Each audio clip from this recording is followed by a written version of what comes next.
شيئا مذكورا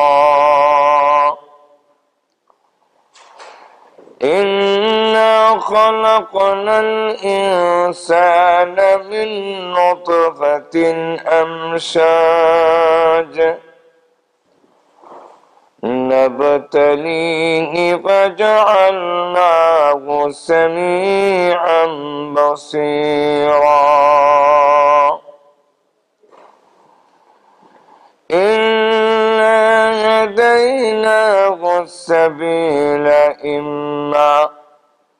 إما شاكرا وإما كفورا صدق الله العظيم صلى الله على سيدنا ومولانا محمد وعلى آله وأصحابه وسلم صلى الله على سيدنا ومولانا محمد وعلى آله وأصحابه وسلم. Brighton and hope দাওয়া ইসলামী organisation কর্তৃক আয়োজিত আজকের ওয়াজ মাহফিলে আপনি আমাকে শরীক হওয়ার তৌফিক যে আল্লাহ পাক দান করলেন, শত কাজ কর্ম ব্যস্ততা থাকার পরেও কোরআন হাদিসের আলোচনা শোনার জন্য যে সুযোগ দিয়েছেন, অংশগ্রহণ করার তৌফিক দিয়েছেন, এই জন্য আল্লাহ পাকের দরবারে শুকর আদায় করছি আলহামদুলিল্লাহ। আল্লাহ যার কল্যাণ চান, আল্লাহ যার ভালো চান, আল্লাহ যাদেরকে ভালোবাসেন তাকে নেক কাজ করার মতো, নেক কাজে শরীক হওয়ার মতো তৌফিক দান করেন। তো আল্লাহ রাব্বুল আলামিন যে আমাদেরকে তৌফিক দিয়েছেন, এই জন্য আমাদের উচিত আল্লাহর শুকর গুজার হওয়া, আল্লাহর শুকরিয়া আদায় করা। এই জন্য আমরা আল্লাহর কালিমাতুশ শুকর আমাদের জবান দিয়ে শুকর আদায় করি আলহামদুলিল্লাহ। আমি আপনাদের সামনে পবিত্র কোরআন শরীফের সূরাতুদ দাহর, এই সূরার আরেক নাম সূরাতুল ইনসানও বলা হয়। সূরাতুদ দাহর বা সূরাতুল ইনসানের প্রথম কয়েকখানা আয়াতি কারিমা তেলাওয়াত করেছে। এই আয়াতগুলোকে সামনে রেখে কিছু আলোচনা আপনাদের সামনে পেশ করার চেষ্টা করব। আল্লাহ পাক যেন তৌফিক দান করেন, সকলে বলেন আমিন। আয়াতগুলোর মধ্যে মহান আল্লাহ পাক প্রথমে বলছেন, মানুষের উপরে মানে মানুষের জিন্দেগির উপরে, জীবনের উপরে, লাইফের উপরে একটি লম্বা সময় কি অতিবাহিত হয়নি যে তুমি আলোচনার কোনো বস্তু ছিলে না, আলোচনার কোনো বিষয় ছিল না। আমাদের জিন্দেগি, আমাদের লাইফের মধ্যে এমন একটি সময় অতিবাহিত হয়ে গেছে যে সময় আমি আলোচনার কোনো বিষয় নই, আমার আলোচনা কেউ আনে নাই, আমার কোনো প্রসঙ্গই উঠে নাই। কারণ আমি এমন কোনো উল্লেখযোগ্য বস্তু নয় যার আলোচনা সমাজে হবে, পারিবারিক ভাবে হবে, সামাজিক ভাবে হবে, রাষ্ট্রীয় ভাবে হবে, আন্তর্জাতিক ভাবে আপনি আমার আলোচনা হবে, এমন কোন ব্যক্তিত্ব আমি ছিলাম না। এমন একটি সময় আমাদের অতিবাহিত হয়েছে। সেই সময়টি কোন সময়? মুফাসসিরিনে কেরামরা বলেন,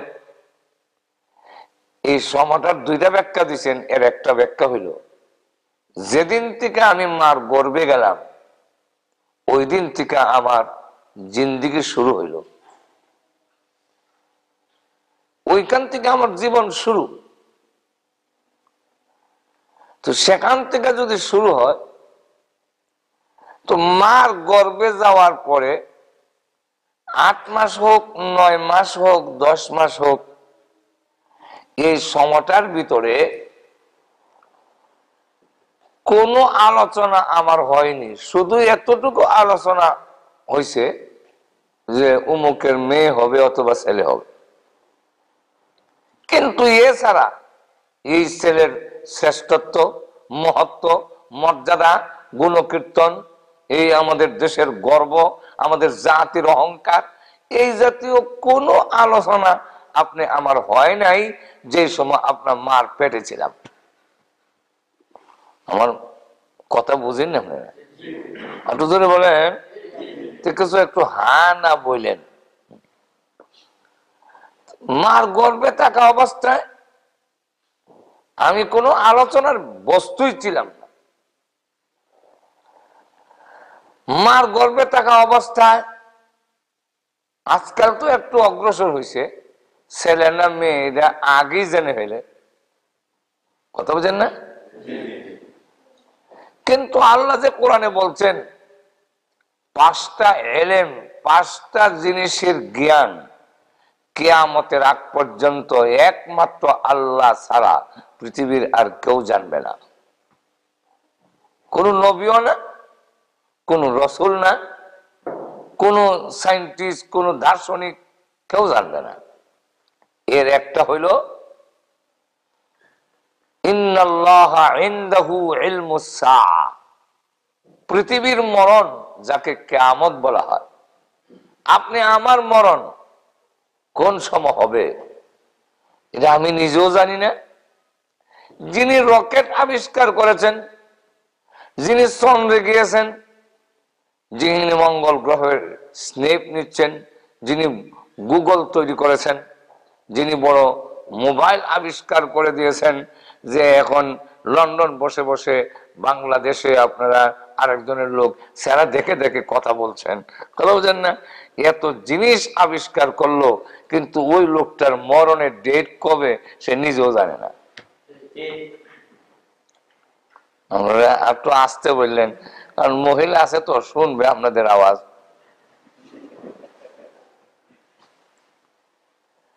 লক্ষ্য করে দেখেন, একটু সাহায্য করেনি, কারণে যেহেতু আমি আরো অসুস্থ ছিলাম,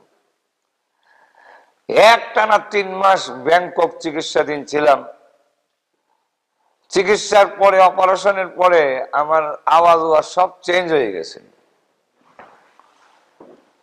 ডাক্তারের জিজ্ঞাসা করলাম 7 মাস পরে যে আমার আওয়াজটা যে চেঞ্জ হয়ে গেল, এটা আবার জাগাত কবে নাগাদ পর্যন্ত আসতে পারে? তারা বলল আর কোনদিন আসবে বলে আমাদের জানা নাই। কিন্তু কিছুদিন পরেই মহান আল্লাহ আবার কথা বলার সুযোগ করে দিয়েছেন, এটা আমার বিশ্বাস। আপনারা দোয়া করছেন আর আল্লাহ দয়া করেছেন, এই জন্য আপনাদের সামনে কথা বলার সুযোগ হয়েছে। তো এখন আপনার একটু হা না বললে আমি বেমারি মানুষের একটু সাহায্য হয়। আর যদি একটু মুর্দার লাগান বয়ে থাকেন, আমি কি কবরস্থানে কথা বলতেছি নাকি জিন্দা স্থানে কথা বলি সেটা কোনো বোঝা যায় না। এই জন্যে কিতাবের মধ্যে উল্লেখ করছেন শ্রোতাদের আদবের মধ্যে একটা হইলো শ্রোতারা হা না জি এরকম কিছু বলতে হয়, এতে যিনি বলেন তার বলার একটা উৎসাহ উদ্দীপনা বাড়ে। তো লক্ষ্য করে দেখেন, দুনিয়ার এত কিছু উন্নত হচ্ছে, কিন্তু কিয়ামত কোন দিন হবে, কত তারিখ পৃথিবী ধ্বংস হবে, আমার কিয়ামত কোন দিন হবে, আপনার কিয়ামত কোন দিন হবে, আপনিও জানেন না, আমিও জানি না, নবীও জানে না, ফেরেশতাও জানে না, পৃথিবীর কেউ জানে না। এর একমাত্র জ্ঞান, এর একমাত্র ইলম কার কাছে? আল্লাহ নিজে বলছেন ইন্নাল্লাহা ইনদাহু ইলমুস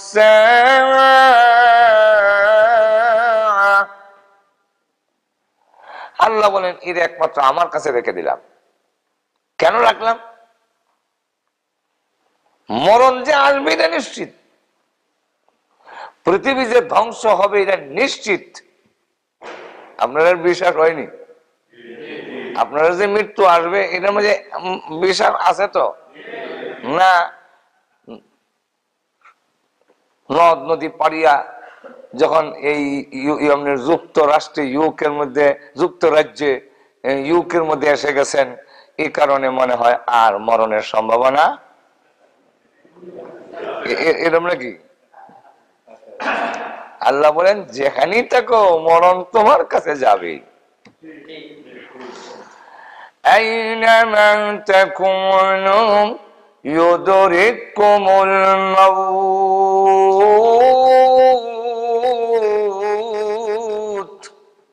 যেখানেই থাকো, শক্ত ঘাটির ভিতরে থাকলেও, নিশ্চিদ্র কোন বেষ্টনীর ভিতরেও যদি থাকো, মরণ তোমার কাছে যাবেই। কি বলেন? অন্য আয়াতের মধ্যে বলেন قل إن الموت الذي تفرون منه فإنه ملاقيكم।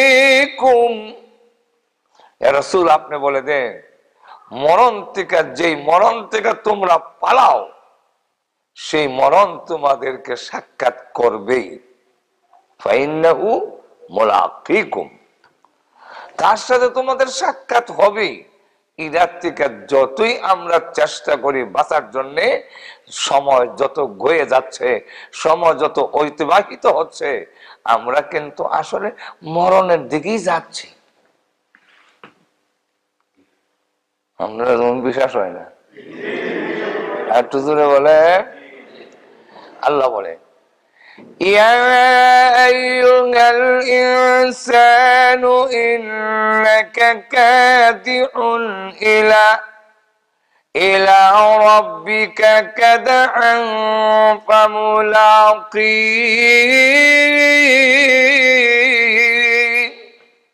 এই পৃথিবীর মানব গোষ্ঠী যত সময় যাচ্ছে, মিনিটে মিনিটে, সেকেন্ডে সেকেন্ডে তুমি কিন্তু আল্লাহর সাক্ষাতের দিকে, মৃত্যুর দিকে দাবিত হচ্ছে। মরণের দিকে যাওয়ার অর্থই হইল আল্লাহর সাক্ষাতের দিকে যাওয়া।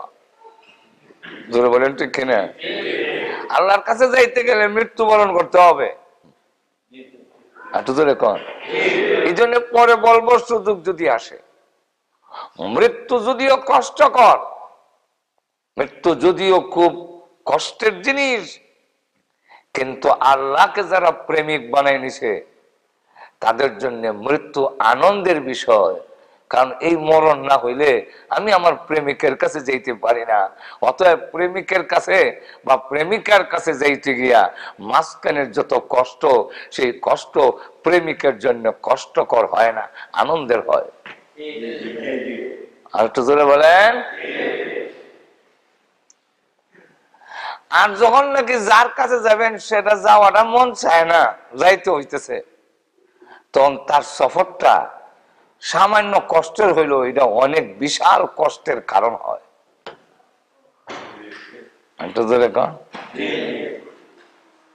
মোট কথা হইল আমাদের মরণ হবেই, বিশ্বাস করেন তো? একটু ধরে বলেন। আমরা মরণ আসবে এরকম না, মরণের দিকে আমরা প্রতি মিনিটে সেকেন্ডে যাচ্ছি সেই দিকে। একটু জোরে কর। দিরাইত এক মেয়ে বিয়া দিছে একবারে কুলঞ্চ।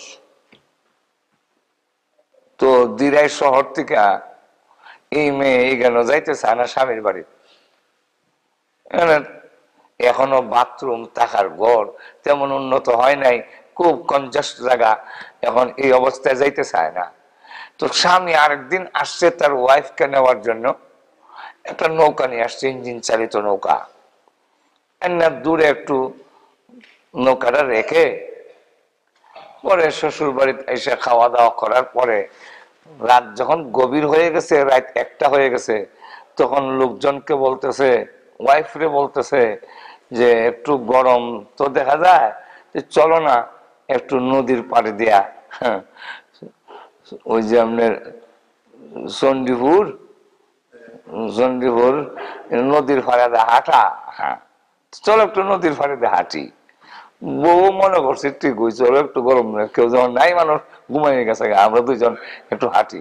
কিছুদিন যাওয়ার পরে স্বামী তারে উঠাইয়া আমরা সিলেটের বাসা ওয়াইসা নৌকা তুলে দিছে।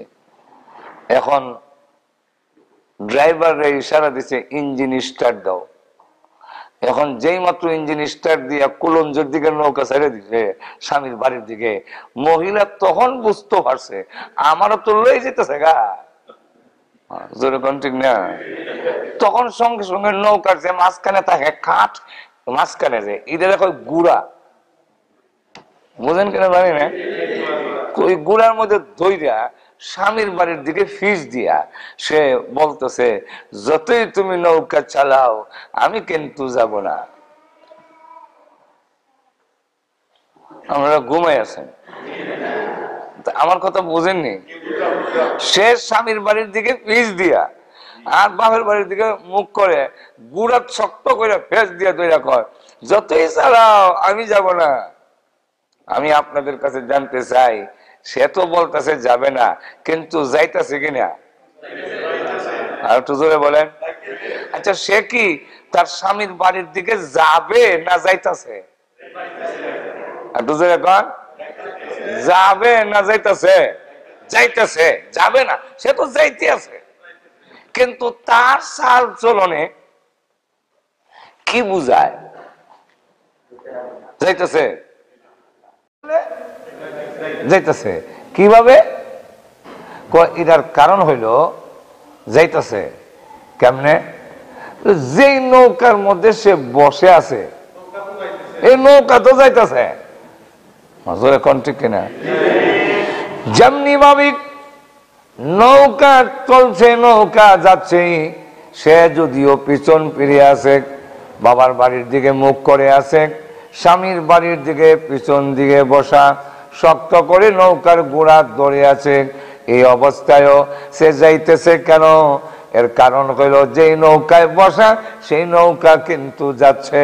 ঠিক তেমনি ভাবে আমাদের মসজিদ মুখী আমাদের মুখ নয়, আমরা আল্লাহর দিকে নয় দুনিয়ার দিকে যদিও মুখ করে আছি, নামাজ নাই, রোজা নাই, আল্লাহর বিধান নাই, বোঝা যায় আমি যাব না যতই হুজুররা ওয়াজ করুক, যাওয়ার কোনো আমার ইচ্ছা নাই। যখন নাকি চাল চলনে বোঝা যায় যাওয়ার কোনো বাপ দ্বারাই আমাদের শরীরে নাই।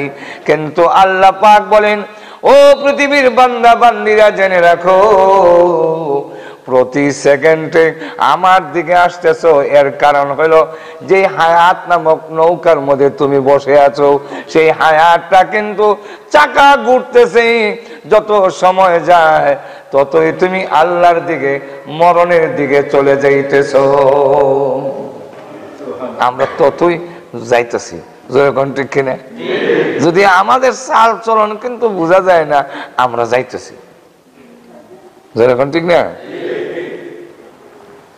তাহলে আমরা মরণের দিকে যাব না, যাইতে আছি। বুঝাইতে পারলাম কিনা? আল্লাহ, যাব না, যাইতে আছি। একটু জোরে কন। মৃত্যুবরণ করতেই হবে, কিন্তু কখন করব দুনিয়ার কেউ জানে না, নবীও জানেন না। বিশ্ব নবী রাহমাতুল লিল আলামিনের কাছে জিবরাইল আসলেন। মিশকাত শরীফে এবং মুসলিম শরীফে হযরত ওমর ইবনুল খাত্তাব রাদিয়াল্লাহু আনহু থেকে বর্ণিত হাদিস। এই হাদিস প্রসিদ্ধ হাদিসে জিবরাইল নামে, এটা প্রসিদ্ধ হাদিস, সহিহ হাদিস। আল্লাহর নবীর কাছে জিবরাইল আসলেন মানুষের সুরত ধরে, মুসাফিরের বেশে, কিন্তু মুসাফিরের কোনো ক্লান্তিতা তার গায়ে নাই।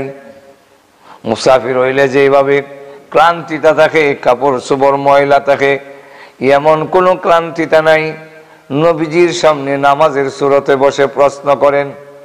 সাহাবীরা বলেন, লোকটাকে তো চিনি না, কোথা থেকে গ্রাম্য একটা লোক এসেছে, প্রশ্ন করতেছে, ভালোই হইতেছে। এমন প্রশ্ন করতেছে যেইগুলা নবীর শান মর্যাদার কারণে আমরা প্রশ্ন করতে সাহস পাই না, যেগুলা আমরা ডরে বয়ে রসুলরে জিগাই না, বিয়াদবি হয়। আর গ্রামের লোকেরা অনেক সময় সে নবীর শান মর্যাদা বুঝে না। আমরাও লেখাপড়া করার সময় দেখছি, যেই হুজুরের কাছে হাদিস পড়ি ওনার বয়ে আতঙ্কিত।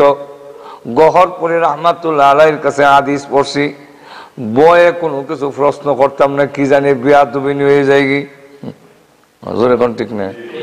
কিন্তু গ্রামের লোক যখন আসতো তখন আর শান মর্যাদা বুঝে না, ডাইরেক্ট জিগাইলায়। ফেরেশতারা বলেন, সাহাবীরা বলেন, কোথাকার একজন মুসাফির এসেছে, নবীকে যেইভাবে প্রশ্ন করতেছে আমরা এইভাবে করতে পারি না, কিন্তু উনি যেই প্রশ্নগুলো করছেন এই প্রশ্নগুলো আমাদের ভিতরেও জানার আকাঙ্ক্ষা, আগ্রহ। সুতরাং ইবাদা প্রশ্ন করণে ভালো হইছে। আমার মাত বোঝা যায়নি, আপনারা বুঝুননি না? আরো সহজ করে কইতাম। ভাইরা আমার, লক্ষ্য করে দেখেন,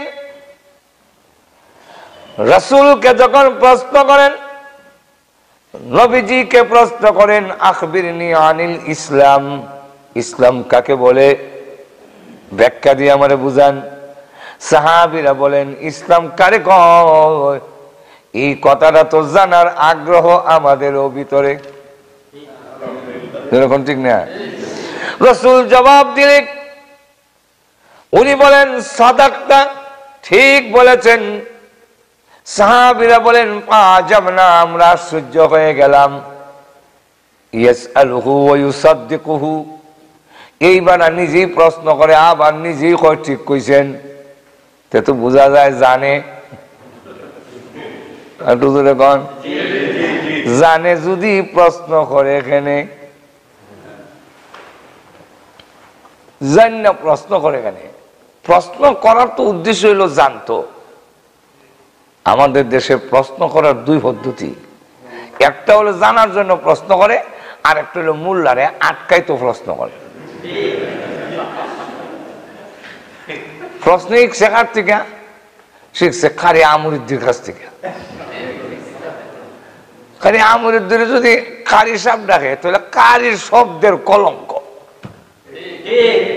আর তো ধরে কন, যে বেটা গান গায়, মসজিদ যদি আল্লাহর ঘর হবে নদী কেন ভাঙ্গে, কোরআন যদি আল্লাহর কিতাব হবে তেল চুরায় কেন খায়, ও মোল্লাজি কোরআন বুঝা বলনি, আমরা আবার খুশা দেয়। এই জাতীয় কথা বললে ইমান থাকে না। আর তো জোরে বলেন, মসজিদ যদি আল্লাহর ঘর এত নদী ভাঙ্গে, নদী তো ভাঙ্গে ওই আল্লাহর ঘর নাই।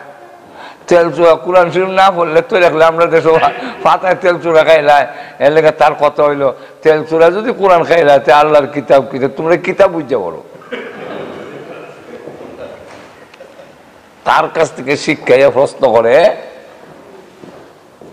হুজুরে, ইমাম সাহেবরে, উদ্দেশ্য হইলো আটকাইতো। এইভাবে কাউকে আটকানোর উদ্দেশ্যে প্রশ্ন করা সম্পূর্ণ হারাম। এখানে ইদার মতলব তাকে তাই বেইজ্জত করতো। আর জানার জন্য প্রশ্ন করেন সওয়াব, কারণ জানার জন্য প্রশ্ন করার উদ্দেশ্য হইল আমল করতো। যাক, সব কথা তার কইতাম না, টাইম কম। এখন লক্ষ্য করে দেখেন তো, সাহাবীরা কয় আশ্চর্য হইলাম, এই বেটা কই থেকে আইলো? ইয়াসআলুহু ওয়া ইউসাদ্দিকুহু, নিজে সওয়াল করে, নিজে আবার সত্যায়ন করে, ঠিক কইছেন, চিনি না বেটা রে। রাসূল কিন্তু চিনা বলাইছে। এক পর্যায়ে গিয়ে প্রশ্ন করলেন, আখবিরনি আনি সা, ইয়ানে মাতা সা, কিয়ামত যে একটু হইব, এটা কোন দিন হইব, কখন হইব? আল্লাহ রাসূল বলেন, মাল মাসউলু আনহা বিআলামা মিনাস সাইল। প্রশ্নকারী যেমন জানে না কিয়ামত কোন দিন হবে, যারে প্রশ্ন করা হইছে উনিও জানেন না কিয়ামত কোন দিন হইব। আরো আসতে কইন। তাহলে এই হাদিসের দ্বারা আমরা কি বুঝতে পারলাম? রাসূলও জানেন না, জিবরাইলও জানে না। আর একটু ধরে বলেন, কেন জানেন না? আল্লাহ জানেন না কেন? আরেক আয়াতে আল্লাহ বলছেন, ইল্লাস-সাআতা আতিয়াতুন আকাদু উখফিহা লিতুজজা কুল্লু নাফসিন বিমা তাসআ। আল্লাহ বলেন, কিয়ামত, তোমার মৃত্যু অবশ্যম্ভাবী, আনেওয়ালি, আসবেই, কিন্তু তোমাকে জানাইলাম না কেন? না জানার কারণ আমি আল্লাহ তোমাদের প্রতি দয়া করছি। কি দয়া? বলে 24 ঘন্টা যাতে মৃত্যুর জন্য প্রস্তুত থাকতে পারো, এই কারণে মরণে লুকাইয়া রাখছি। আর তো জোরে কইতেন না, মরণ লুকাইয়া কেন আল্লাহ দিলেন? জানাইলেন না কেন? কিয়ামত কথা জানাইলেন না কেন? না জানানোর উদ্দেশ্য হলো আমরা মৃত্যুর জন্য প্রস্তুত থাকতাম। জানলে গাফলতি আইব। আর তো জোরে এখন এমনি যে গাফলতি, সিরিয়ালও দিছে না। পৃথিবীতে আসার সময় সিরিয়াল আসেনি নাই বলে আপনার আগে কি আমরা নাতি আইসিনি? সিরিয়াল নাই কইতা, আওয়ার সিরিয়াল আছে।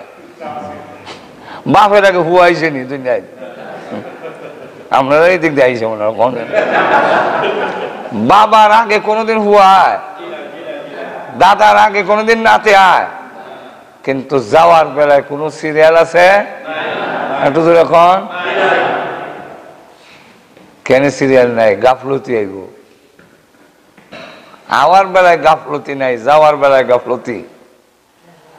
যদি দাদার আগে বাপের আগে ছেলে না মারা যায়, বড় ভাইয়ের আগে ছোট ভাই না মরে, এই সিরিয়ালে যদি মরণ লাগে, তো যে ফার্স্ট ভাই আছে, বাপ আছে, এত নিশ্চিত মরণ আমার দ্বারে কাছে নাই।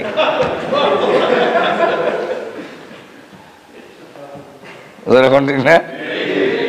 যখন বাপ মরবো, বড় ভাই সাহেব মারা যাইব, এর পরে হইলো ছোট ভাই মাইজুম ভাই সাহেব, এর পরে ছোট ভাই সাহেব, এর পরে আবার কনা ভাই সাহেব, এই সব মারা গিয়া যখন একবারে আমার কাছের যে ভাই তান্ডে যখন জক্কা ধরি লইব, তখন বুঝবো যে আইতাছে আমার দিকে মরণ কাছে আইছে। আল্লাহ বলেন, কোন সিরিয়াল রাখলাম না তুমি প্রস্তুত থাকার জন্য। এরপরও আমরা ঠিক করতে না। আর ঠিক করতো কেমনে? এরপরও নামাজ পড়ি না, এরপরে দাঁড়িয়ে রাখি না, এরপরও সুদ ছাড়ি না, এরপরে ঘুষ ছাড়ি না, এরপরে হারাম ছাড়ি না, এরপরে মদ ছাড়ি না, অথচ জানি কোনো সিরিয়াল নাই, যে কোনো মুহূর্তে আমার ডাক আসতে পারে। একটু জোরে কন। আল্লাহ বলেন, তোমাদের কল্যাণের জন্যই। 1 নম্বর হলো গাফলতি, 2 নম্বর হলো উচ্ছৃঙ্খল। শৃঙ্খলা আইন দিয়েও রাখতে পারবে না। কেমনে?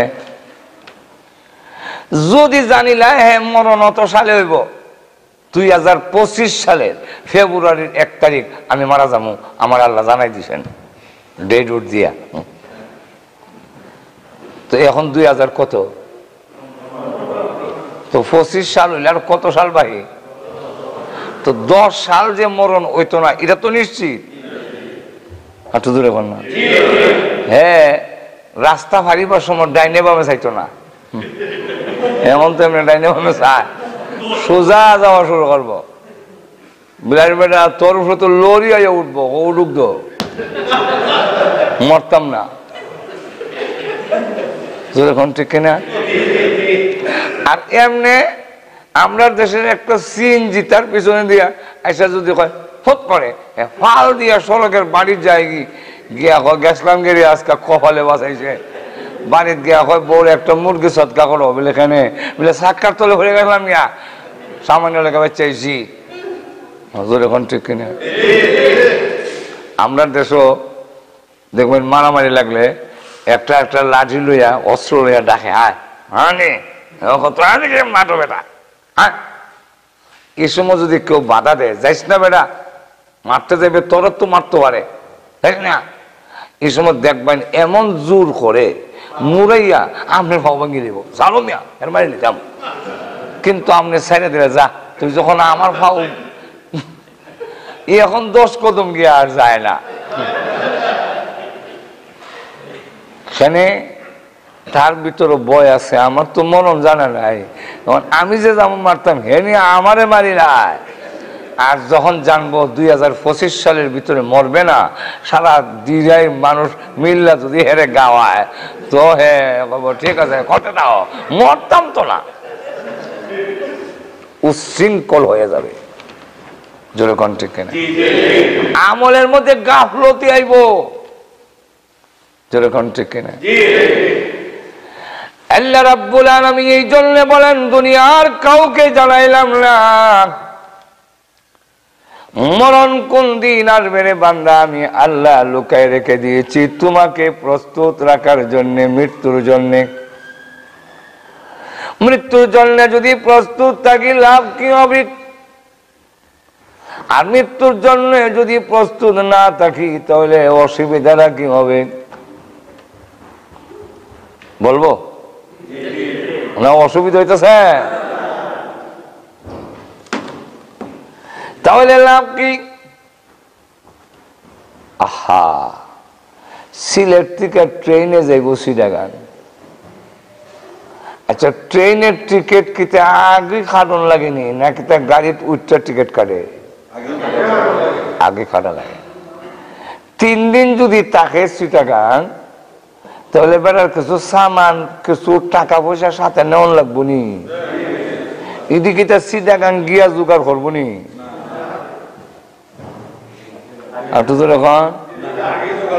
আগে জোগাড় করা লাগবো এরপরে টিকিট কাটতে টাকা পয়সা সব পকেটে লইয়া ব্যাগের ভিতরে কাপড় চোপড় লইয়া এরপরে গিয়ে স্টেশন বইছে তো আমরা বাংলাদেশে গিয়া স্টেশনে বইয়া স্টেশন মাস্টারের জায়গায় আমি যে ট্রেনটা দিয়া চিটাগাং যাইমু এটা কই আছে এখন তো স্টেশন মাস্টার খবর হয়েছে না গাড়ি এখনো কই আছে এখন বেঞ্চিত বইয়া অপেক্ষা করতে হয় যেরকম ঠিক না আপনাদের দেশে হয়তো ওই ওর মধ্যে স্ক্রিনের মধ্যে উঠে যায় আর 5 মিনিট পরে ট্রেন আইব আর আগে তো কোনো এখনো তো স্ক্রিন মিস্ক্রিন বাংলাদেশও নাই এগুলো বইয়ে তেমন লাগে ট্রেন কই আছে কই তো মানে না এখন এই সময় বই সব প্রস্তুত করে রেডি এমন সময় বিয়ে এসে ও কই যাবেন বলে চিটাগাং টিকিট কাটছেন বলে হ্যাঁ সব রেডি আছে তো বলে যে ট্রেনের কোনো খবর হয়েছে বলে না হয় নাই তো চলেন আপনারে বন্দর বাজার নিয়ে একটু মিষ্টি খাওয়াই কবি ট্রেন আই বললে আর খবর হয়েছে না আইন বাংলাদেশের ট্রেন বিয়ের কথায় ফামে গেছে কি মিষ্টি আইতো টিকিটটা তো হয়ে গেছে চাউলের দোকানও আর ব্যাগটা তো হয়ে গেছে এক ফাঁড়ের দোকানও সাথে যে ব্যাগ আছে এটা লয়ে কই যাইতো বেটা গেছে কি বন্দর বাজার মিষ্টি আইতো মিষ্টি আইনা দিছে কাটা চামচ দিয়া মিষ্টিরে গুতা দিয়া মুখের কাছে আনছে এমনি খাইব এমন সময় শুনে ট্রেন উইশাল দিছে আয়া যায় আয়া পড়ছে ওনাই আবার ছাড়ি দিব এমন সময় বেড়া এখন রসগোল্লা মোহনা দিয়া চামচের মধ্যে লটকাইয়া কি যে ফেরেশান একবার বয় একবার রবি আয় আমার টিকিট কই ব্যাগ কই আমি কই আর আমার ট্রেন কই মজুর এখন ঠিক না এই লোকের হতাশার সীমা থাকবে না হতাশা বুঝুন আমার মাত বুঝুন আপনারা হ্যাঁ না কইেন হতাশার সীমা আর বিয়ের কথায় যদি না যাইতো, বুয়া থাকতো, এবারের ফেরেশানির কোনো কারণ নাই। ট্রেন এসে টিকিট আছে, সিট নম্বর দেওয়া আছে, সামান আছে, ফেরেশানির কোনো কারণ নাই। তখন বিয়ে যাইবেন না, বললেন না তা আমি আপনার কাছে বই ট্রেনও তুললে দিয়ে যাবো, বিয়েরও তো জায়গা কমনে। তো বিয়েও বসা, ট্রেনে উঠছে, ট্রেনে উঠা দরজার দাঁড়াইয়া, এখন ট্রেন যখন ছেড়ে দিছে, বিয়ে আট লড়াইয়া টাটা দেয়, টাটা। আর একটু জোরে কন, বিয়ায় হাসে। আল্লাহ ঘুমে গেছেন না কেলে, মানে কি করে? পেরেশানির কারণ নেই। ঠিক তেমনি অভিক আমার আপনার আজরাইলের গাড়ি, মরণের গাড়িটা কোথায় আছে আল্লাহ লুকায় রেখে দিয়েছেন, জানতে দেন নাই। কবরের টিকিট কেটে পরকালের লম্বা জিন্দেগির সফর অর্জন করো। আল্লাহ নবী বলেন, আবু যর গফারি রে, ইয়া আবা যরিন জাদ্দিদিস সাফিনাতা ফা ইন্নাল বাহরা আমিক। ওরে আবু যর গফারি, ইমানের নৌকাটাকে মজবুত করে বান।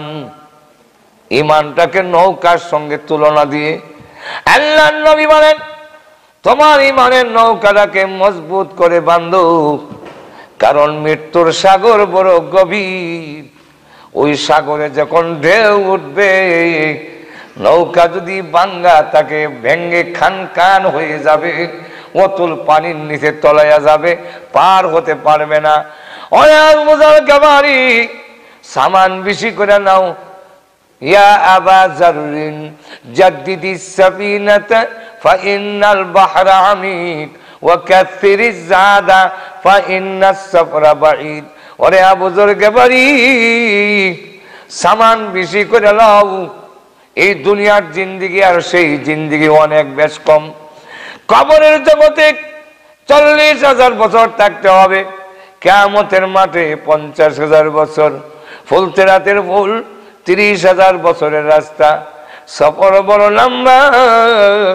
সামান যদি না থাকে রে, কেউ তোমাকে সাহায্যকারী পাবে না। জোরে কোন ঠিক কিনা? আরো জোরে বলেন। সামনের সফর বড় লম্বা, লম্বা সফর। এই ক্ষণিকের জিন্দিগির জন্যই এত। আর তোমার কবরের জিন্দিগির কোন সামান অর্জন করছো কিনা? কাউকে তো পাবে না। এমন না যে আমার ওয়াইফ যাইব কিছু হেল্প করব, এমন না আমার মা বাপ যাবে আমার সাথে আমার কিছু সাহায্য করবে, এমন না যে আমার ধন সম্পদ যাবে, টাকা পয়সা আমার সাথে যাবে। পৃথিবীর সবচেয়ে বড় বড় লোক যদি বিদায় হয় তাহলে শূন্য হাতে যেতে হয়। বাংলাদেশের সবচাইতে বড় লোক জহিরুল ইসলাম ছিল, তার সম্পদ কি পরিমাণ আছে তার নিজের হিসাব নাই। সেই লোকটা 5.5 হাত কাপড় নিয়ে পৃথিবীর থেকে বিদায় হইতে হয়েছে। সুতরাং এর চাইতে বেশি নেওয়ার কারো কোনো অধিকার নাই, ক্ষমতা নাই। সামান নিয়ে যেতে হবে এখান থেকে। যে সামান নিয়ে যায় না আর নিজেকে বুদ্ধিমান মনে করে, তার চাইতে নির্বোধ আর বেকুফ আল্লাহর জমিনের কেউ হতে পারে না। খলিফা হারুন রশিদের নাম শুনছেন না আপনারা? একটু জোরে কন। তো খলিফা হারুন রশিদের যুগে একজন আল্লাহওয়ালা বুজুর্গ ছিলেন, দুনিয়া থেকে, দুনিয়ার সাথে কোনো সম্পর্ক নাই। সেই লোকটার নাম হলো বাহলুল। সেই বাহলুল আল্লাহওয়ালা লোকটা বাদশাহ আবার জানে যেহেতু খলিফা হারুন রশিদ কোন নেককার, খলিফা হারুন রশিদ নেককার, তাহাজ্জুদ পড়নেওয়ালা। কিন্তু এর পরও বড় লোকরা যতই দিনদার হয়, গরিব দেখলে কিছু নাক ছিটকাই। ওই আপনারা রাগ হয়েছেন না? এটা রাগ হয়েছেন আপনারা? দিনদার বড় লোক হইল, গরিবরে ভালো জায়গা করে জায়গা দেয় না।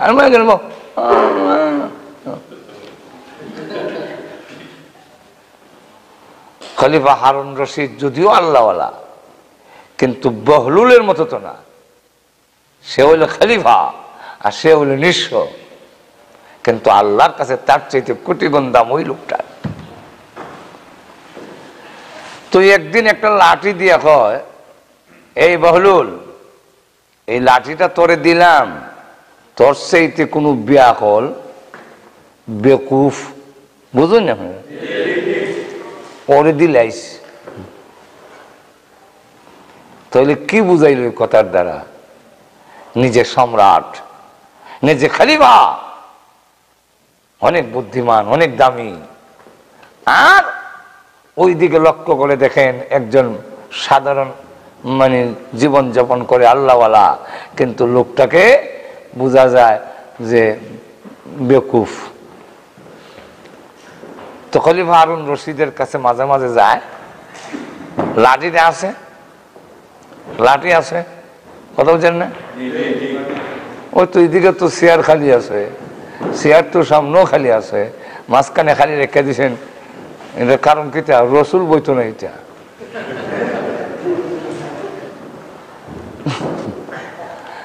এমন লক্ষ্য করে দেখেন, সময় কিন্তু দৌড়ে চলে যাচ্ছে। যখন সময় আইব, টাইম আইব, দৌড় দিবে না আমার তো ওই, বুঝলেন না? তো লক্ষ্য করেন, এই লাঠিটা নিয়ে আসা যাওয়া করে।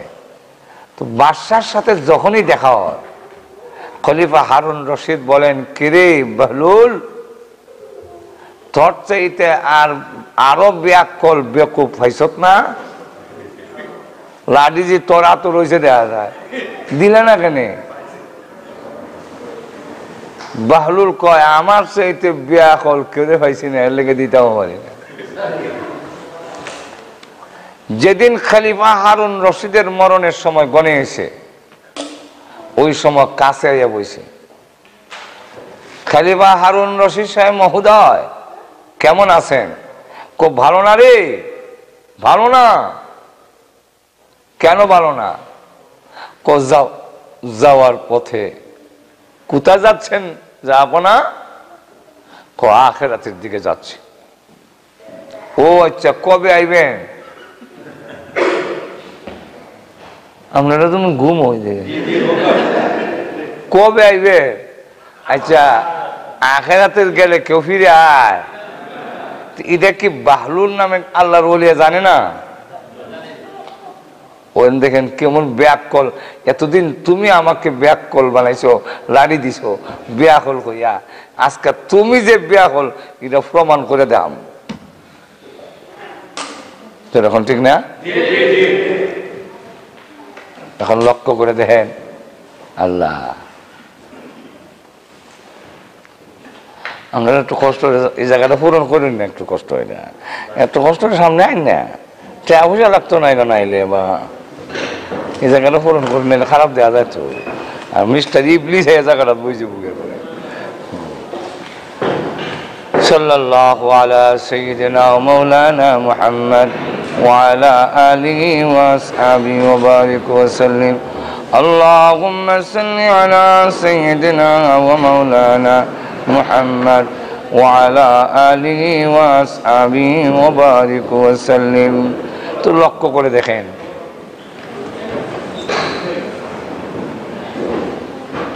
ভাই আমার, খলিফা হারুন রশিদ বলেন, কিরে বহলুল, তোরে তো জায়গাটা নিরাপদ কিনা? বহলুল, আমার সাথে যেমন তামসা করস রে, কবল কিতা সিকিউরিটি বাহিনী ফাটাইয়া জায়গা চেক করুন যা, কো যায় না না, যেমন বুঝেন আর কি, বিয়া কল তো বিয়া কল। আচ্ছা যাব না, সেখানে যে থাকবেন, কারণ আপনি একজন খলিফা, আপনার তো বেড বিছনা ভালো হওয়ার দরকার, মাটির তো পড়ে থাকতে পারবেন না। আপনার জন্য কি কোনো বেড বিছনা সেখানে পাঠাইছেন? কত দেখ, থাপ্পড় মারুম কিন্তু, আমার সাথে তামসা করস, এখানে কি বেড বিছনা পাঠানোর কোন সুবিধা আছে রে? কো আচ্ছা, পাঠানো যায় না? না। আচ্ছা, আপনি যে খাইবেন, খাওয়া দাওয়ার কোনো ব্যবস্থা সেখানে করছেন তো? কারণ খলিফার খাওয়ান তো সব রুচি হবে না, উন্নত মানের খাবারের ব্যবস্থা করছেন? তো দেখ, ঘর থেকে বাইর করে দিমু, তামসা করিস না, দেখা আমার সাথে তামসা খরচ পরকালে কি এখানে খাওয়ান দাওয়ান কুর্ম ফুলো ভাগ করে কোন ব্যবস্থা আছে? এখন কয় খলিফা মহোদয় শোনেন, পৃথিবীতে কোথাও 3 দিনের সফরে যদি খলিফা হারুন রশিদ যায়, সেখানের মাটি উলট পালট করে ফেলে সিকিউরিটি বাহিনী। আমরা আসতে করলাম, বাংলাদেশ থেকে এসেনি খবর জানেন না? আমাদের বাংলাদেশের প্রাইম মিনিস্টার যদি কোথাও যায়, সেখানে কি জানি কোন জঙ্গিবাদে বোমা ফুটাইয়া দেয়, এই জানে 1 মাস আগ থেকে খালি উল্লায় ফাল্লায় চেক করতে দেয়। কিন্তু কবরে যে সাপে কামড়াইব, হাঁটু ধরে কন খলিফা হারুন রশিদ 3 দিনের জন্য কোথাও গেলে এলাকা গরম, তোমার টাকার জায়গা কোথায় হবে? সার্কিট হাউসে হবে নাকি 5 স্টার হোটেলে হবে নাকি কোথায় হবে? সব গরম হয়ে গেছে।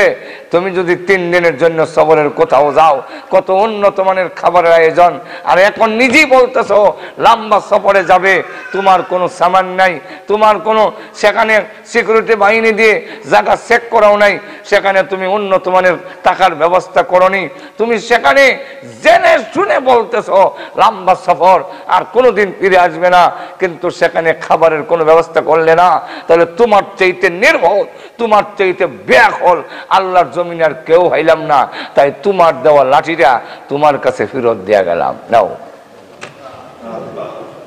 যেরকম ঠিক কিনা? আর একটু যেরকম তোমার যে আমার যে ব্যাকুল হইয়া যে লাঠিটা দিস্তার খোঁজা, তোমার থেকে আমার থেকে আরো ব্যাকুল কেউ পাইলে দিতাম। আজকে বুঝলাম তোমার চাইতে ব্যাকুল আর কেউ নাই, নাও। বুঝেন নাই মনে আমার মা? তো আমি বলতেছিলাম মৃত্যুর জন্য প্রস্তুতি গ্রহণ করা, এই জন্য আল্লাহ বলেন এটা আমার কাছে রেখে দিছি, আমি জানাই নাই তোমাদেরকে, বেড়া বেড়ি হও, পুরুষ হও, নারী হও, কাউকে জানাই নাই। কেন? মৃত্যুর জন্য প্রস্তুত থাকো। আর তো কন ওই সময়, মরণের সময় ওই গাড়িটা বড় বিপজ্জনক, এই গাড়ি পার হয়ে যাওয়া বড় কঠিন। নবী,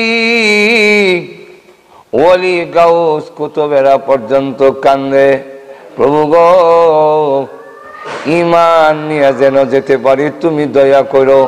এর কারণ আল্লাহর যদি দয়া মায়া না হয়, আল্লাহর কসম পৃথিবীর কোন মানুষ ঈমান নিয়ে যাওয়া সম্ভব হবে না। আর তো এরকম কেন সম্ভব হইতো না? এক তো 500 ফেরেশতা আপনাকে আমাকে চাপ দিয়া ধরবে,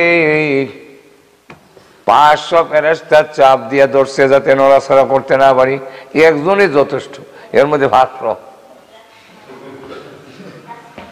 বুঝতেছেন নি বিষয়টা? হাসির বিষয় না, কান্নার বিষয়। যেরকম ঠিক কিনা? 500 ফেরেশতা চাপ দিয়া ধরবে আপনি আমাকে। আল্লাহর নবী বলেন এমন পিপাসা হবে রহমত, তাম পৃথিবীর পানি যদি তোর মুখে ঢেলে দেয়, তথাপিও তোমার পানির পিপাসা দূর হবে না। একদল ফেরেশতা ভিতরে ঢুকে যাবে আমার সমস্ত দেহের কানেকশন বিচ্ছিন্ন করার জন্য। আল্লাহ কুরআনে বলেছেন ওয়াল্লাযিআতি গারকান ওয়াল্লাশিকাতি নাশতা। নাজিআত শব্দটা নাজউন থেকে তার উৎপত্তি। নাজউন শব্দের অর্থ হইল জোরে খুব শক্তি দিয়ে টান দেওয়ারে আরবিতে নাজউন বলে।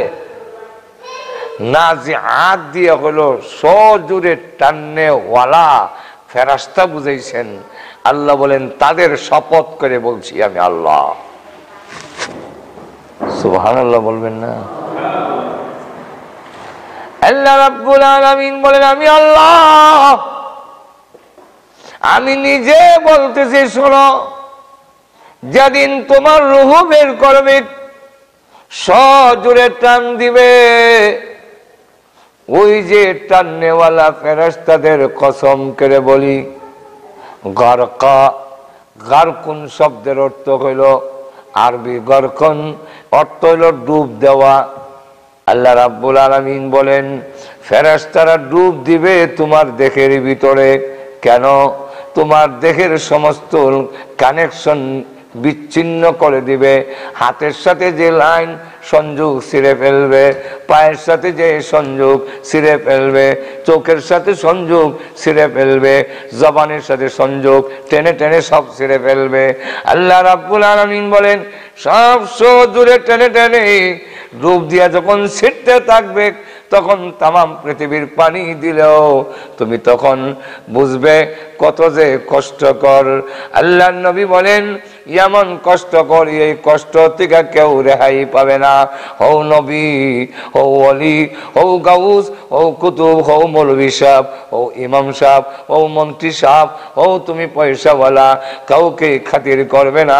তখন ডেকে ডেকে বলবে রে ফেরেশতারা ছেড়ে দে, আমার স্থাবর অস্থাবর সম্পত্তি লন্ডনও আছে আর বাংলাদেশও আছে, সব দিলাম, আমাকে ছেড়ে দাও।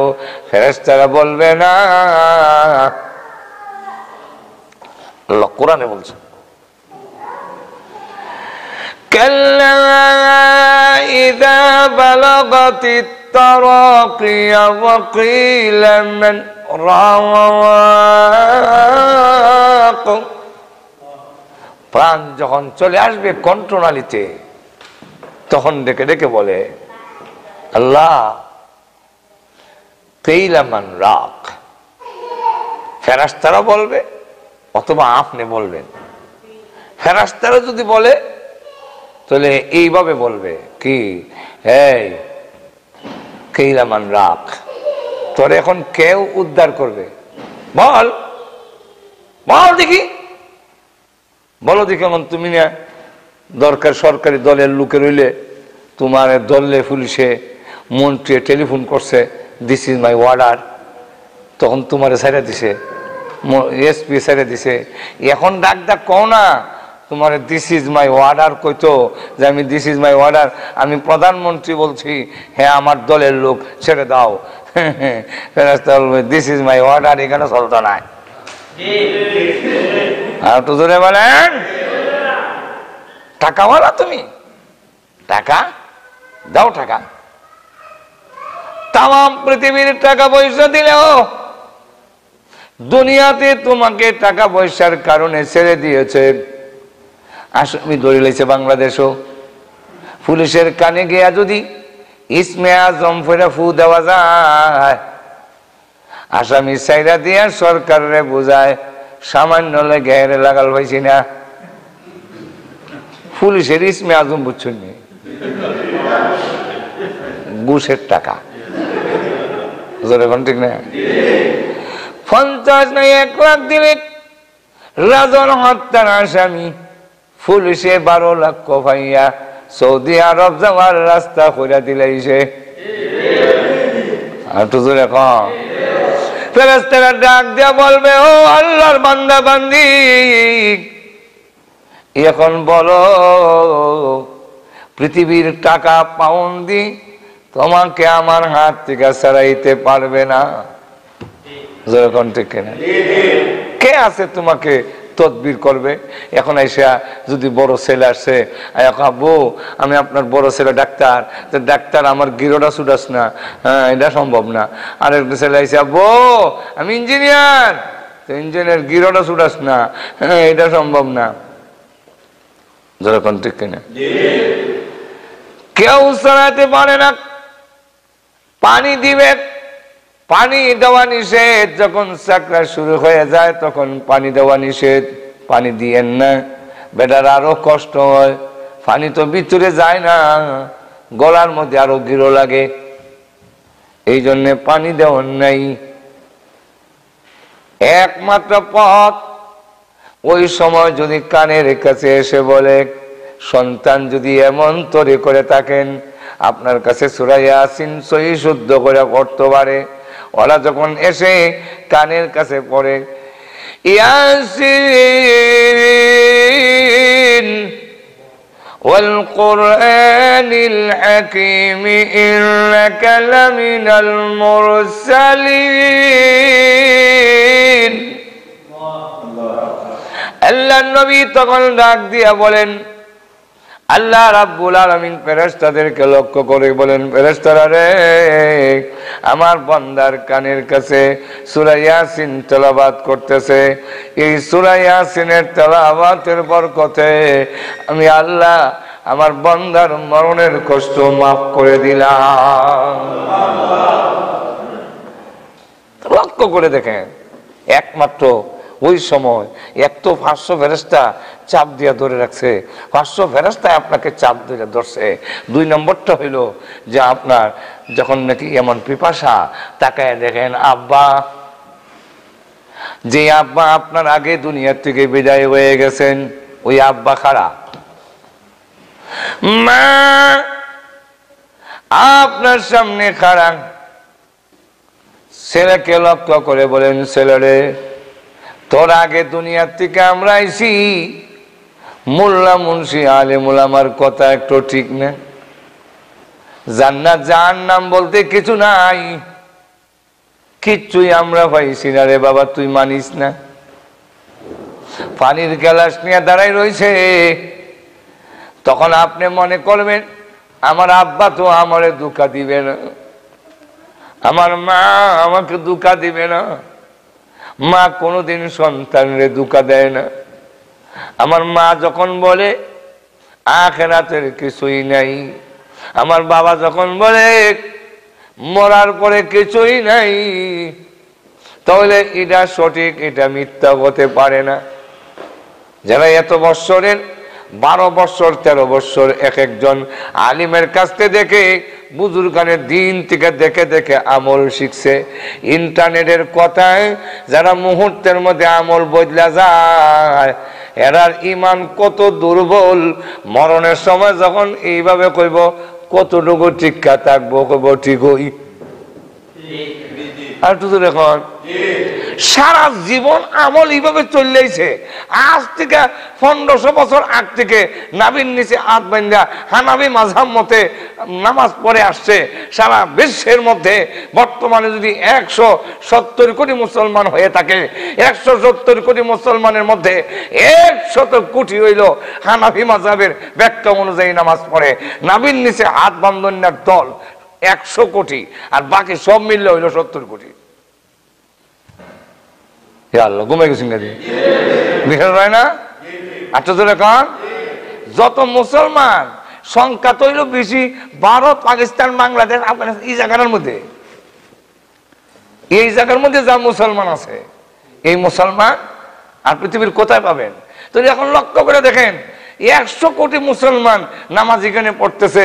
আর এটা আজকে নয়, অনেক দিন ধরে ইমাম আবু হানিফা রাহমাতুল্লাহ আলাইহি, যিনি সাহাবী দেখেছেন, সাহাবীর কাছ থেকে তিনি বর্ণনা করেছেন, তার ব্যাখ্যা অনুযায়ী তার মাযহাব, তার ব্যক্তিকে মানি না, তিনি কোরআন হাদিস অনুযায়ী যেটা আমরা কোনটা আমল করব, একাধিক হাদিস যেখানে আছে কোনটা আমল করব এটা না এটা, কোনটা উত্তম হবে, কোন হাদিস আগে কোনটা পরে, রাসূল কোনটা আগে আমল করছেন কোনটা পরে আমল করছেন।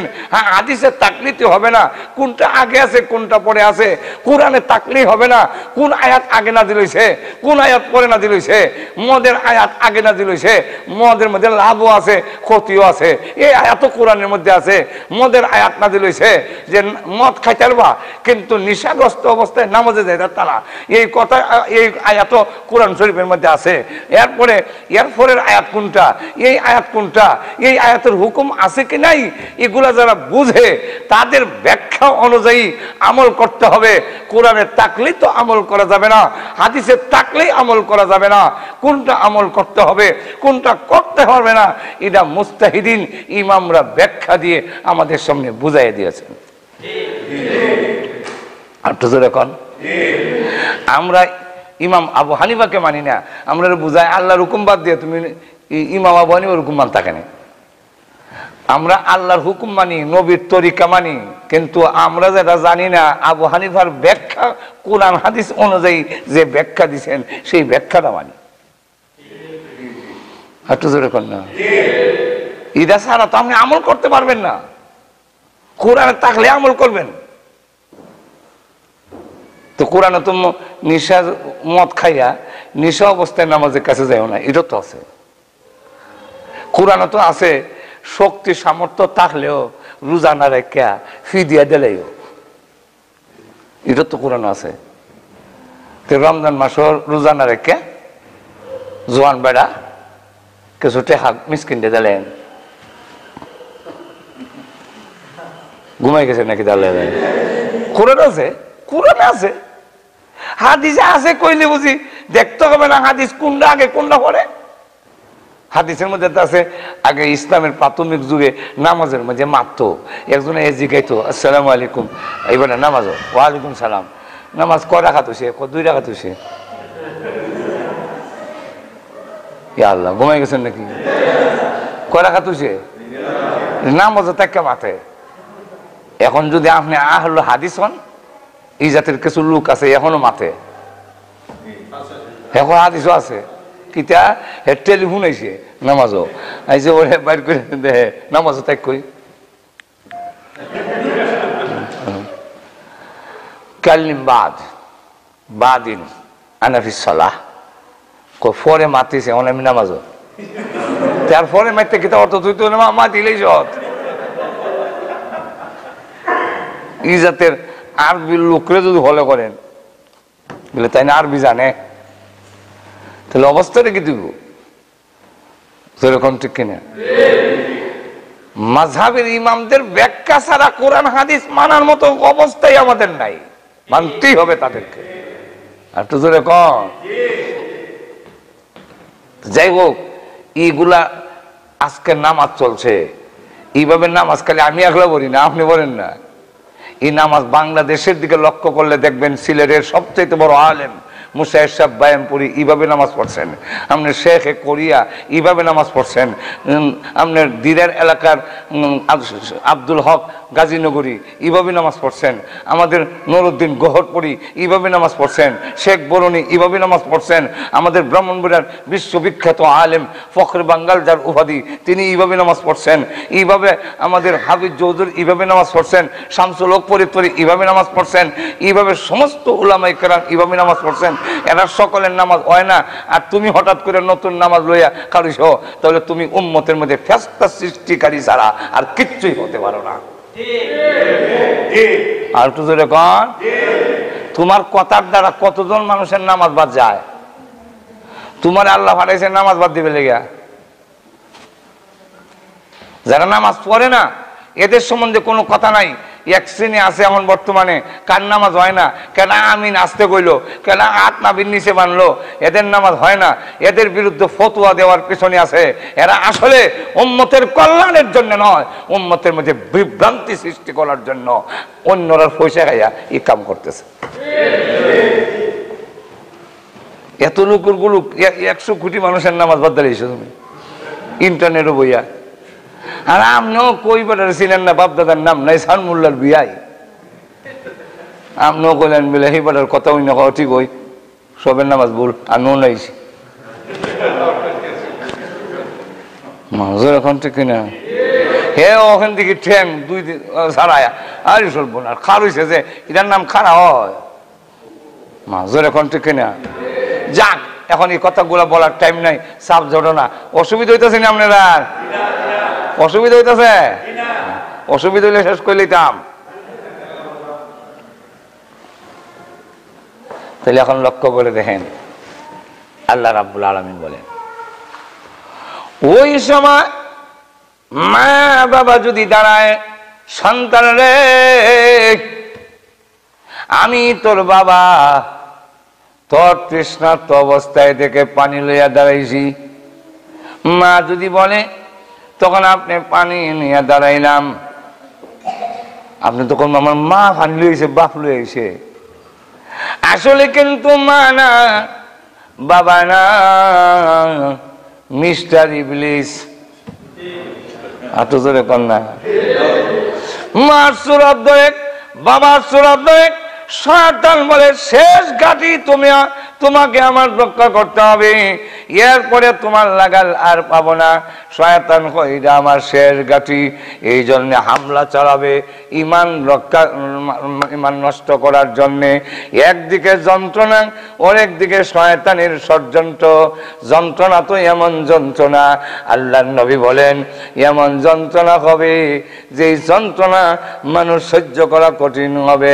আম্মা জান আয়েশা বলেন, আমি যদিও নবীর এই কথা বিশ্বাস করেছি, কিন্তু আমার ভিতরে ভিতরে বিশ্বাস আল্লাহর নবীর কষ্ট হবে না। আল্লাহর নবী বিশ্ব নবী, আল্লাহর পরে যার সম্মান, সেই নবী কোনো কষ্ট হবে না। হে উম্মতে মুহাম্মাদিয়া, ও বিশ্বের মুসলমানেরা, আমি আয়েশা বলি শুনে রাখো, আমি বিশ্ব নবী রাহমাতুল লিল আলামিনের কাছে বসা, আমি তাকায় দেখি নবীজির চাদর দিয়ে ডেকে রেখেছি।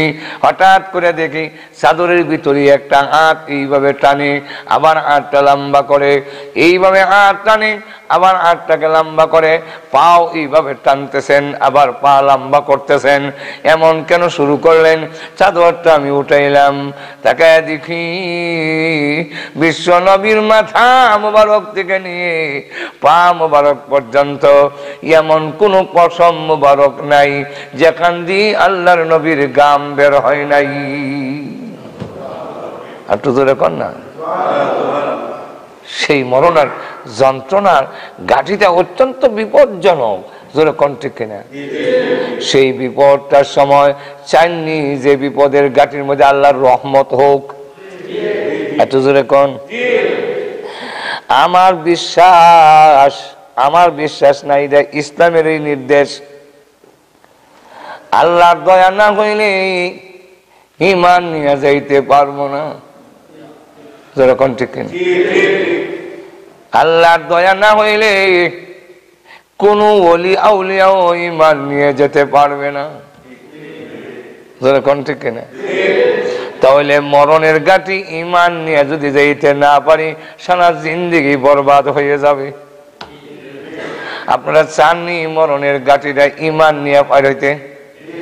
একটু ধরে কন। আল্লাহর দয়া মায়া হোক, এটা আপনারা চাননি? আল্লাহর দয়া মায়া কার প্রতি হবে?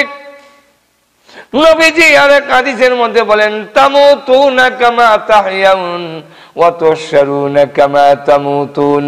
আল্লাহর নবী বলেন, চাল চলন যার ভালো হবে, মরণ তার ভালো হবে।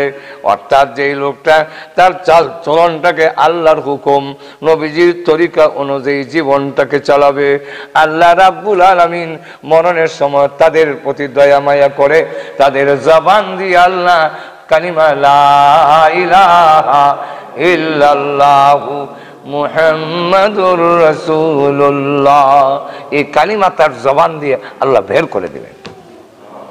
আটু তো দেখো। সুতরাং সেই মরণটা তখন তার জন্য আসান হবে। এইভাবে আল্লাহ তাকে রক্ষা করবেন, আল্লাহ তাকে রক্ষা করবেন, নাহলে রক্ষা পাওয়া, শয়তান থেকে রক্ষা পাওয়াটা কঠিন হবে। আল্লাহ কেমনে রক্ষা করবেন?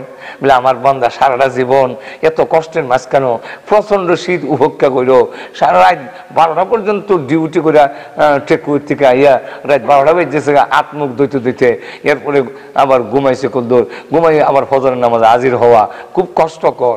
অথবা ফজরের নামাজ না ঘুমাইয়া হাজির হয়েছে, যেরকম ঠিক না? আবার এই টাইমটার মধ্যে যে টাইমটা কদুর বাকি আছে, অনেক ফজর নামাজ পড়ে ঘুমা মনে, তখন কিতা করতাম বলে অন টেলিভিশনটা দেখি দো, চ্যানেল ম্যানেল দেখি দো, চ্যানেলের আকাম কুকাম দেখতে দেখতে রাত হুয়াইয়া ফজর নামাজ পড়িয়া লাভ কদ্দুর লয়ে গেছেন মসজিদ। যেরকম ঠিক না? বালা কাম করতে গিয়ে মাঝখানে যে বাদ কাম চলছে,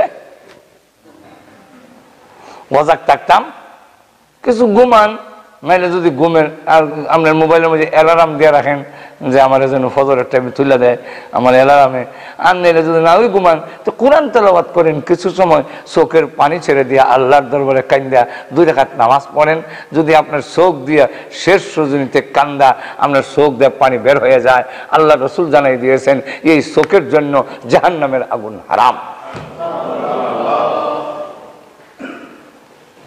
যাক, আল্লাহ বলে এত বড় কষ্ট করে আমার বান্দা নামাজ পড়ছে রে, সুদ খাইছে না, ঘুষ খাইছে না, মদ খাইছে না, আমার বান্দা বান্দি বড় কষ্ট করছে। তো তার কানের কাছে কেন করছে? আমার মহব্বতে করছে। তো তার কানের কাছে বলো ফেরেশতা, আমি আল্লাহ তারে সালাম দিছি। একটু জোরে বলেন না, সালামুন কওলাম মির রাব্বির রাহিম।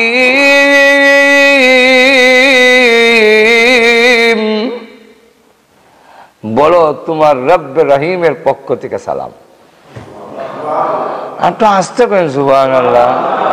যদি বলতাম যে শেখ হাসিনা আপনারা সালাম জানাইছে, তো মনে হয় চেয়ার থেকে ভালো হয়ে গেলেন বলে না। কামল হাকিমিন আল্লাহ সালাম দিব, এর থেকে মুমিনের বড় আর কি আনন্দের হতে পারে? জোরে কণ্ঠে খেনা। আমার বান্দা শয়তানের এই জাল জাতের আবদ্ধ না হয়, এই ফেরেশতারা তার চোখের সামনে জান্নাত তুলে ধরে। তো জান্নাত যখন তুলে ধরে রাখবে, জান্নাত যখন দেখবে, আর জান্নাত দেখতে গিয়া জান্নাত চোখের সামনে শয়তানের ফানিমুনি তো সব এখন সব সাইডে যাও, আর জান্নাত চোখের সামনে হুর ও গিলমানরা, হুর পরীরা মুস্কি হাসি দিয়া সর্বতের গেলাস লইয়া হয়, আসো। সুবহানাল্লাহ বলবেন না? সর্বতের গেলাস লইয়া ওটা শয়তানের আর মা বাবার ফানি চোর ধরছে যে শয়তান মা বাবার, ইটার খেয়াল থাকবে না। আল্লাহ কোরআনে বলছেন, وَأَبْشِرُوا بِالْجَنَّةِ الَّتِي كُنتُمْ تُوعَدُونَ।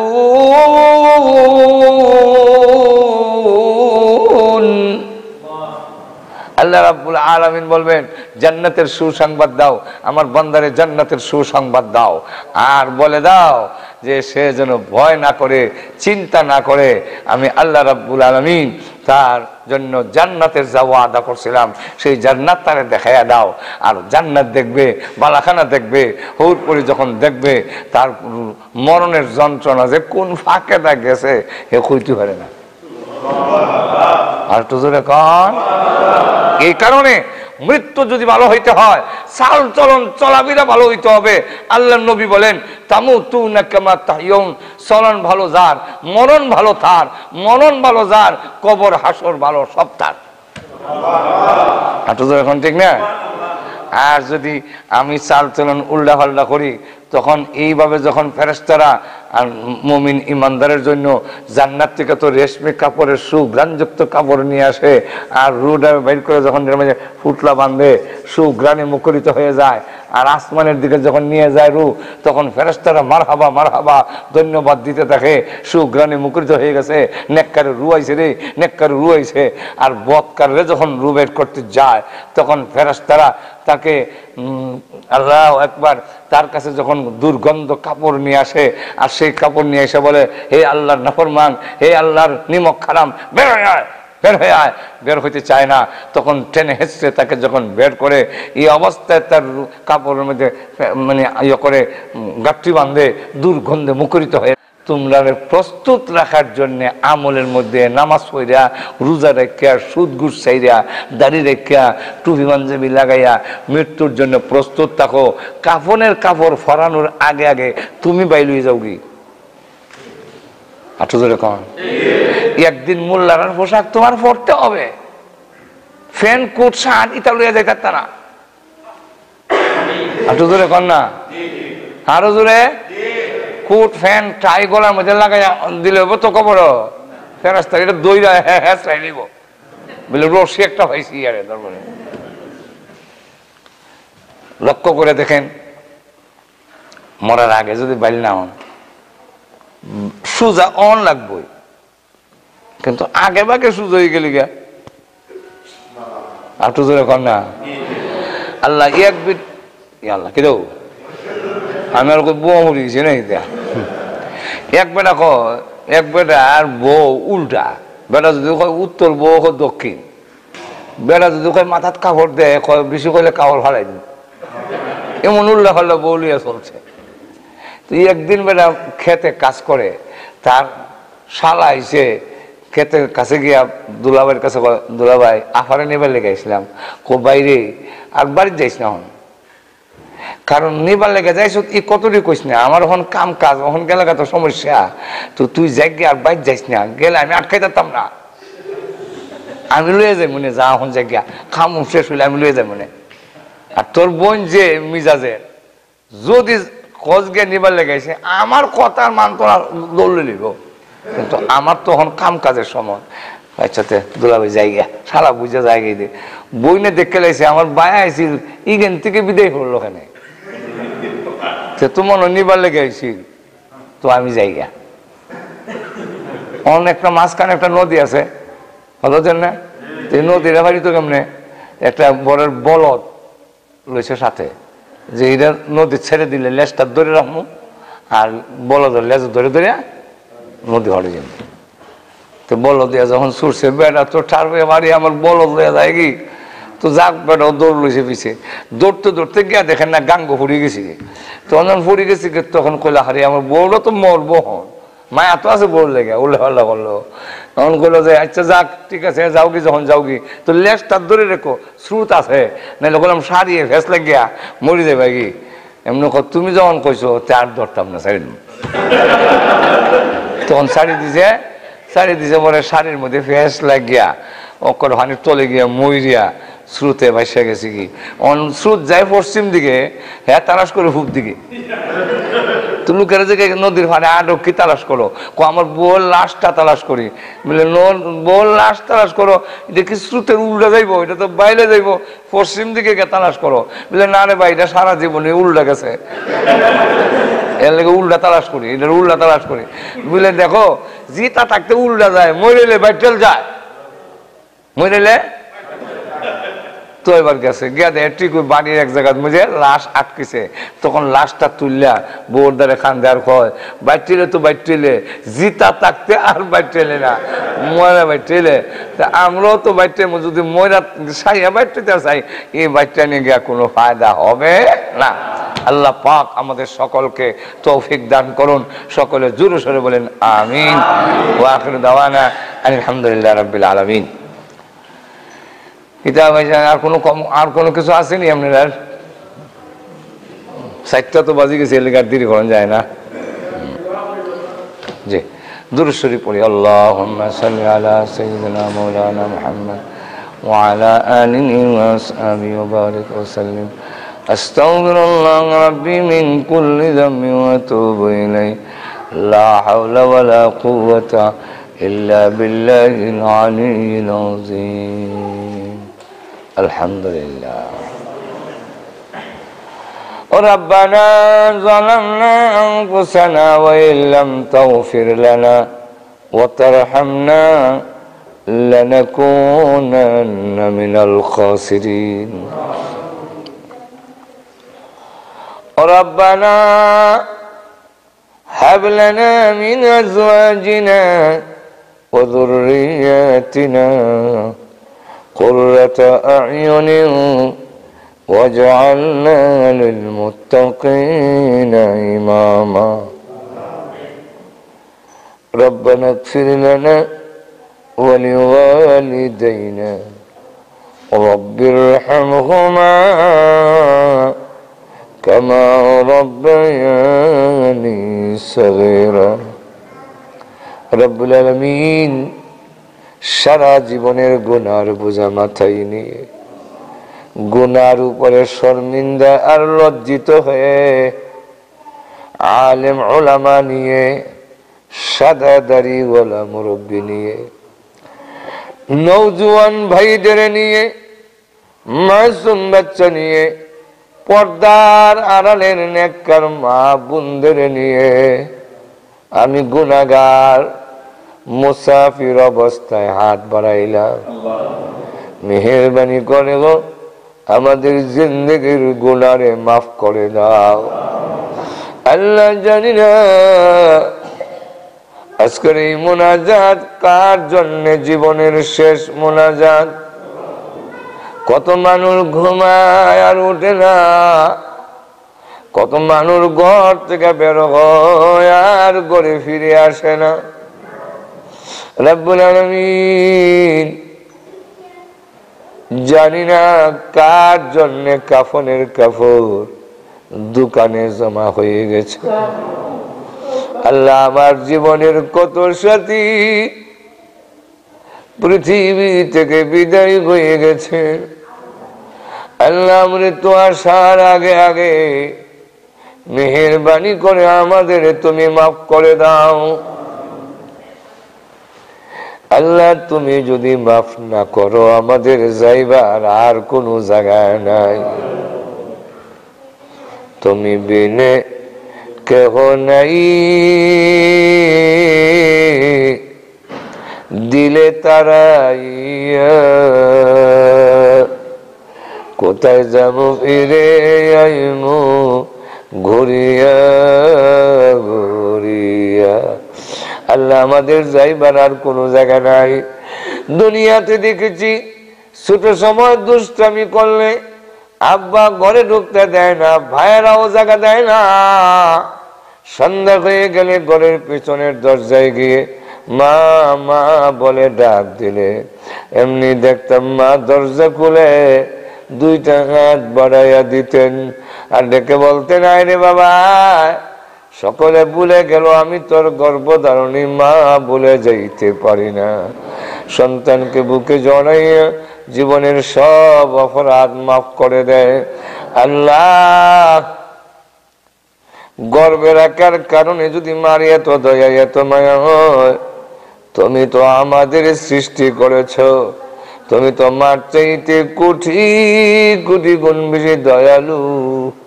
আল্লাহ গুনার বোঝা লইয়া তোমার রহমতের দরজায় হাজির হইছি।